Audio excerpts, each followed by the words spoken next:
There is a huge problem going on right now in the AI coding world. Existing tools like Copilot and Claude are relying on AI models that have been trained in the past. The issue is that these models are not up to date and don't know about the latest and greatest developments in the software space.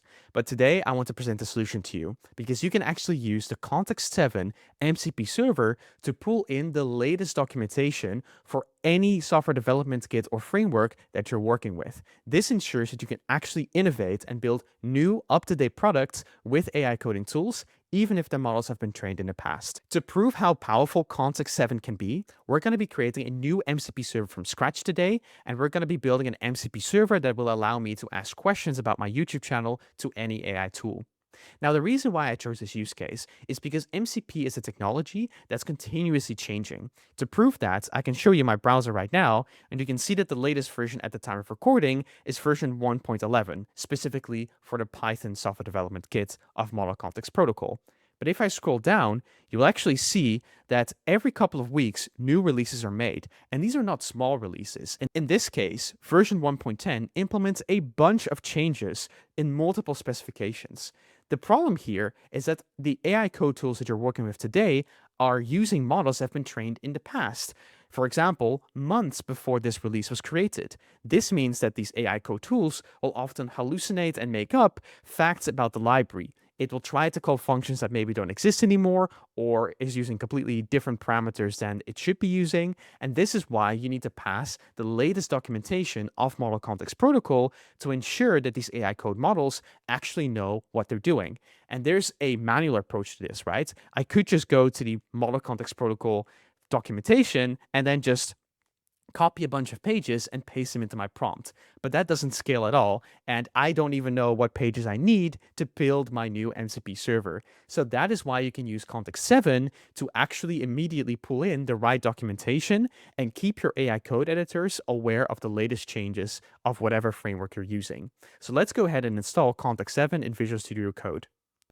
To do this, I'm going to go to the Context7 GitHub repository. And if you scroll down, you will see that there's installation instructions for basically any editor that's out there. And I'm going to be using Visual Studio Code. Now, I personally prefer to run my MCP servers locally on my machine. So I'm going to go ahead and use this install command. So I'm going to go ahead and copy this. And then in Visual Studio Code, I'm going to press View, Command Palette, and then Settings because I want to open my user settings. And then if I search for MCP in here, you will see that I already have a couple of MCP servers set up, but I want to set up a new one. So if I paste the block that I copied, you will see that it's actually the same code block, and I don't really want that. I just want to add on to the existing MCP object that I have. So I'm actually just going to go ahead and paste only this part of the object. So I'm going to go ahead and add a comma here and add this extra server. And then I'm going to go ahead and remove this temporary pasted object. And now you'll see that it all checks out. Now, because the documentation for Context7 is actually publicly available, I don't have to pass any kind of authentication or secrets in here. This will work as is. What I can do now is I can actually go to Copilot and press this little refresh button so that it will start this MCP server. So you can see that one new tool is available. And if you check out this bit here, you'll see that now the MCP server is running. And to validate that, I can actually click on the tools icon. And if I scroll down, you should see Context7 here. Yes, so there's two tools. You can basically resolve a specific library of documentation, and you can just search through Context7 with the get library docs tool. So how am I going to use this in practice? Well, my prompt for creating this new MCP server contains instructions to first use Context7 to thoroughly explore the latest MCP Python SDK documentation, focusing on the latest patterns, best practices, and the right way to set up the streaming support for the MCP server. So let's go ahead and actually just quit out of the settings JSON and execute this large prompt. Now, if you want to try this out for yourself, I am going to post a prompt in a comment down below, but for now, let's just watch Copilot handle this prompt live. So I'm just going to go ahead and use agent mode of Claude Sonnet 4. Going to enter this, and let's see what it actually tries to do here. So Copilot is going to work on a request now. Now you can see that it's going to search for the MCP Python SDK by using the Context7 MCP server. And I'm just going to go ahead and allow it in this workspace so that I don't have to give permission every single time. And now it's trying to find the library for that. So if you check out the output, you will actually see that there are quite a lot of results. And now you can see that it actually recognizes that, right? I can see several Model Context Protocol SDK results. Let me get the documentation for the official SDK. Great. So now it's going to go ahead and actually find the actual Model Context Protocol Python SDK library, and then searching for a bunch of topics that are related to the question that I asked in the prompt. And now I'm going to go ahead and allow it to find that in this workspace. And what you will see now is in the result, you actually see that the documentation is now returned to the model. For example, we have a documentation here around how to configure fast MCP, which is kind of like the simple Python wrapper to create MCP servers. And you can see that this is a big piece of documentation that will now be included in the context of my AI code editor. And this is all up-to-date documentation representing the latest version of the Model Context Protocol specification. So that's actually perfect. Now, if we scroll down, you can actually see that it's trying to create a product requirements document now. And this is a recommendation that I always give to people. Don't just let your AI code tool immediately write the code. First, create a product requirement document. And then from there, you can actually make your AI code editor create the code base. And you can see now that we have a PRD with a bunch of details about how the MCP server should be built. For example, we're going to be using fast MCP, we're going to support streamable HTTP, and we're going to be using the YouTube data API to pull in information from my YouTube channel. So that sounds perfect to me. And you can actually see that it's even creating the API design for how AI models should be calling this MCP server. Specifically, right now, I'm only asking it to create one tool to retrieve information about my YouTube channel, and it allows the AI model to pass in a YouTube channel ID. And then as an output, you will see that a bunch of things will be returned, like the latest videos and information about the channel. So that all sounds good to me. And let's go ahead and now implement the actual requirements and see how well Copilot can handle this. All right, so I've let Copilot generate a bunch of code for me, and it's still going, but let's just have a look at what is generated so far to see if it makes sense. So the main file that we want to explore is probably going to be the YouTube MCP Server Python file here. And you can indeed see that it's using a couple of important libraries that we want to be using here. For example, it's using fast MCP and context from the Model Context Protocol software development kit, which is great. Now, it seems like Copilot is being quite ambitious here. I think it's going to wrap up very quickly. And indeed, now it's going to create a summary. And then from there, we can actually go ahead and see if we can test the MCP server. So now it's going to be very interesting to see if Copilot knows both how to run the MCP server as well as instruct me how to actually add it to Visual Studio Code. So I'm going to go ahead and paste that in here. And let's see what Copilot recommends. All right, so it's going to help me set it up. I have to install dependencies. That sounds correct to me. Of course, this requirements file was also created by Copilot as part of the product requirements document. And you can see that in my terminal, it's going to start to install all of those requirements. And there we go. I'm going to make the terminals a little bit bigger so you can actually see what's going on here. So the installation is done. Copilot is also aware of that. And now it's going to create a .env file. I probably have to pass a YouTube API key in here. So you can see that it has created that file. And indeed, I do have to pass an API key. I'm going to be doing that off camera because I don't want you to get my YouTube API key, right? So I'll be right back with you. So I just added my YouTube environment variable file, and actually you can see here that my MCP server configuration is moved into this separate MCP JSON file. Why did this happen? Well, Visual Studio Code automatically updated, and it prompted me to move it from the settings into this dedicated file. And that shows you just how fast this field is changing, because what I showed you 5 minutes ago is probably already going to be different when you try to configure it today, because Visual Studio Code expects you to create these configurations in a separate MCP JSON file. Just to show you how important this video really is, right? Okay, what we're going to be doing now is we're going to be adding a new configuration for this new MCP server that allows me to retrieve information off my YouTube channel.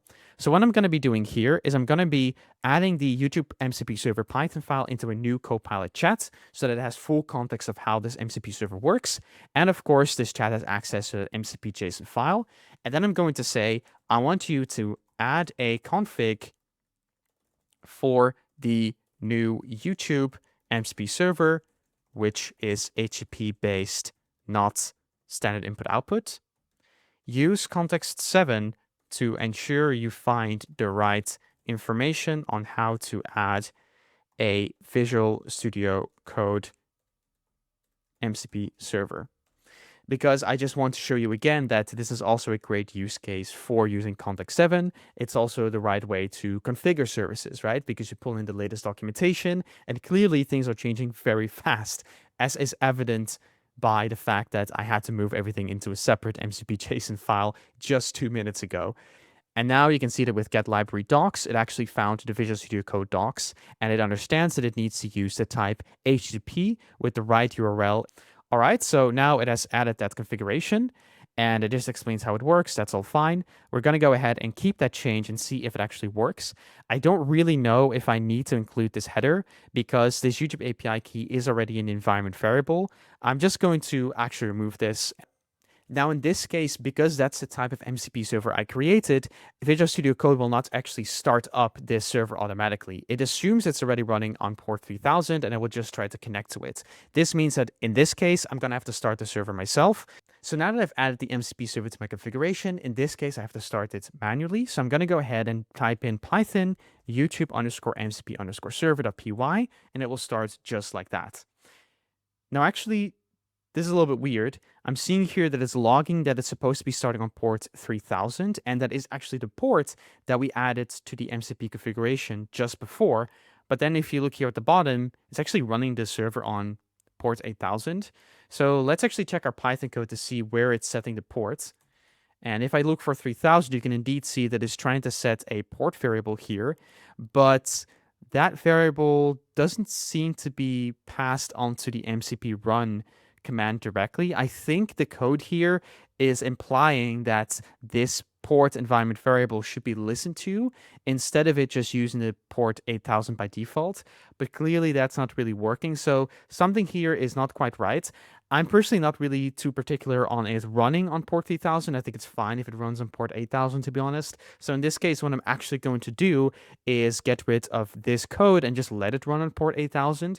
But this is, again, another thing where you can see that AI coding is not perfect, but because I actually know what I'm doing, I'm able to resolve this issue, right? And if you're watching this and you think that, AI coding is going to take over your job, it's actually not going to do that. It's only going to accelerate it if you know what you're doing, because you as an engineer are going to be able to help the AI agent when it fails. So in this case, I'm just going to go ahead and remove those references to the ports, and I'm just going to let it run on port 8000. I'm fine with that, but it does mean that I need to go back into my MCP JSON configuration and change this from 3000 to 8000. So for now, that's fine because I'm only running this service anyway. And now what I can actually do is just go ahead and start a new Copilot chat, and then I can check out my tools here. So in my tools, I should be seeing that new YouTube tool that I created. So if we scroll down, we should indeed see, yep, MCP server YouTube with get YouTube channel info. And that is the new MCP server that we just created, right? So what I can do now is I can actually ask the following question. Find information on the YouTube channel. Here we go. I'm going to paste it. And let's see how Copilot handles this request. So now what it's going to do is it's actually going to extract the channel ID from the URL. And then here we go. It's going to be calling the get YouTube channel info MCP server with the parameter to include the videos and to return 5 videos. Makes total sense to me. So we're going to go ahead and click continue. And then you can see here it actually created a bunch of requests. And of course, it's going to use my environment variable to retrieve the videos from my channel. So you can indeed see here, this is my channel name, Zen. Totally correct. These are my subscribers at this moment, my total amount of videos, my latest videos with a bunch of statistics, and I could be using this exact MCP server now to brainstorm new video ideas, for example. So you can see here how in just a few minutes, we created a modern MCP server that complies with the latest specifications. The great part about this is that AI was not able to do it fully, but with my assistance, we were able to build this very quickly, and you can see it's actually working. And this is really what being an AI native engineer is all about. If you want to learn how to build even better AI systems and take AI coding to the max, then check out the AI native engineer community in the link in the description below, and I hope to see you there.